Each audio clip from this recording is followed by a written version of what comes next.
کیا بڑے جانور میں عقیقے کے 2 حصے کر کے بقیہ 5 حصوں کا گوشت فروخت کر سکتے ہیں یا نہیں؟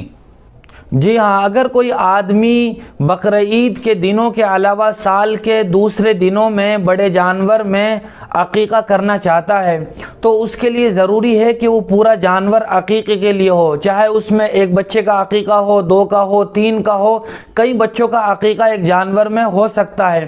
گویا پورا جانور عقیقے کے لیے خاص ہونا ضروری ہے۔ ایسا نہیں ہو سکتا کہ ایک بچے کا عقیقہ ہو، لڑکے کا 2 حصے لے لیے اور بقیہ 5 حصوں کو پھر فروخت کر دیا، بقیہ 5 حصوں کے گوشت کو بیچ دیا، ایسا نہیں ہو سکتا ہے۔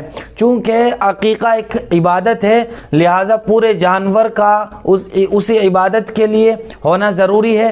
البتہ ایسا ہو سکتا ہے قربانی کے دنوں میں کہ قربانی کے جانور میں عقیقے کے لیے بھی حصہ لے لیا ہو، چونکہ وہاں قربانی بھی عبادت ہوتی ہے اور عقیقہ بھی عبادت ہوتا ہے، لہذا پورا جانور عقیقے کے لیے ہونا ضروری ہے۔